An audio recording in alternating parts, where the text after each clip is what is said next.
Hey guys, so here's our next installment of our online college trig.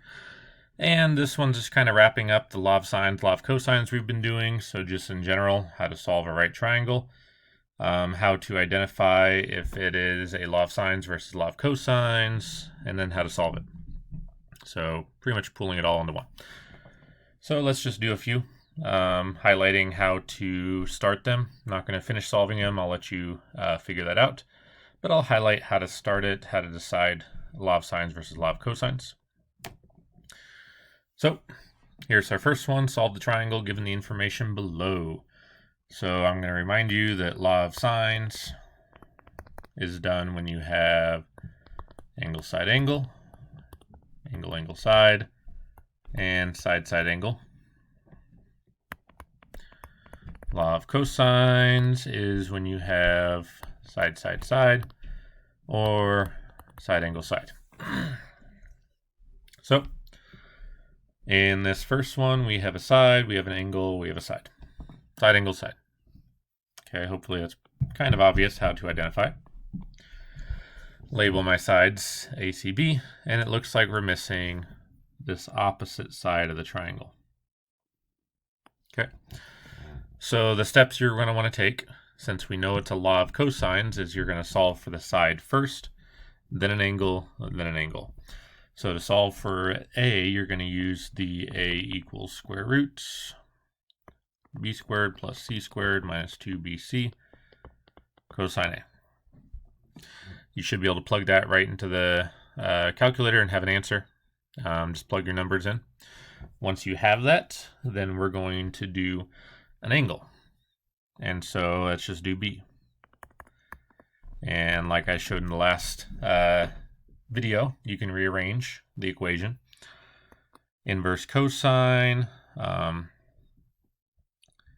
b squared minus a squared minus c squared all over negative 2ac. Plug that in, get your answer. And then c is 180 minus the other two angles. Okay, and you should be able to take it from there, but that's your steps, okay? Law of cosines usually fall into this pattern if you have side, angle, side. All right, let's try another one. So first thing we need to decide, is it law of sines versus law of cosines? So this is a side, and an angle. So a lot of people get confused. Is this side, angle, side, or is it side, side, angle?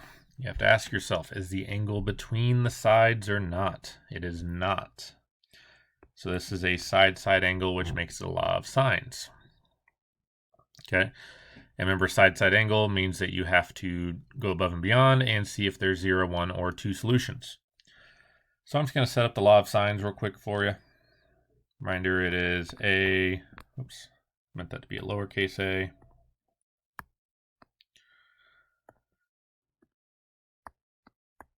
Sine A, B, sine B, C, sine C.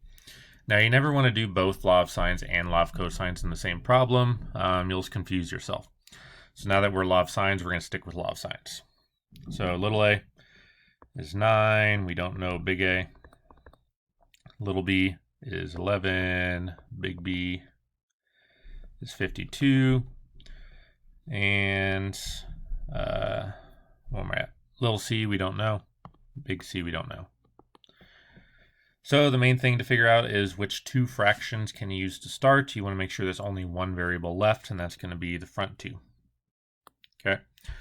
Once you solve for that angle, then you'll be able to plug that in and solve for the other side and the other angle.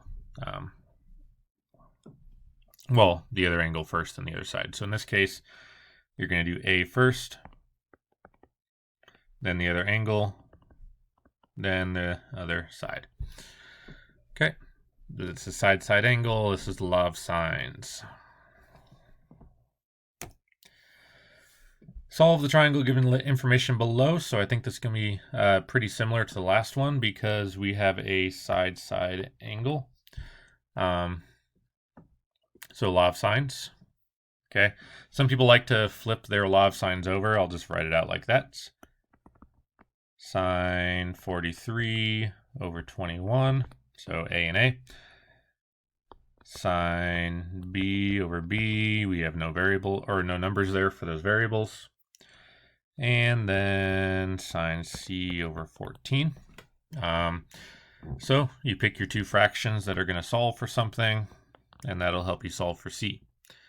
Remember, if you get an error, it's a non-solution. That can happen, so you're going to solve for C, then the other angle. Oops, the other angle is B, not A.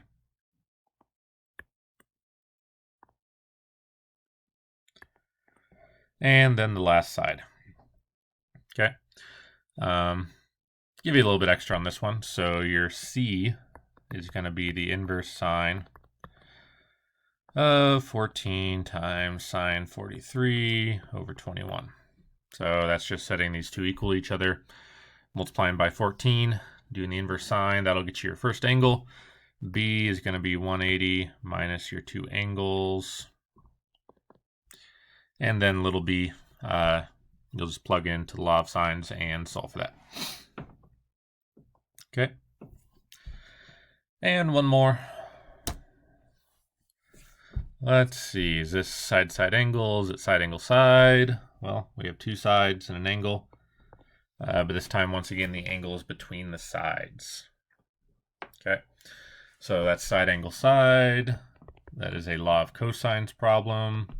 So if I label my other sides, that'll tell me what to solve for. So little c is going to be solved by using a squared plus b squared minus 2ab cosine c, because we have all those variables. Then I can solve for b or a.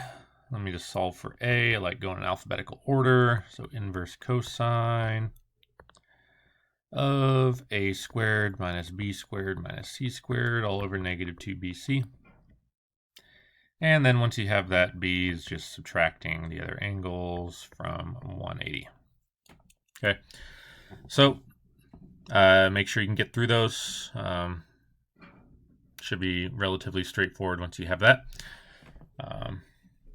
Notice the key to deciding whether it's law of sines, law of cosines, is deciding side angle side, angle, that kind of stuff. So just remember this, and you should be good in trying one of them out.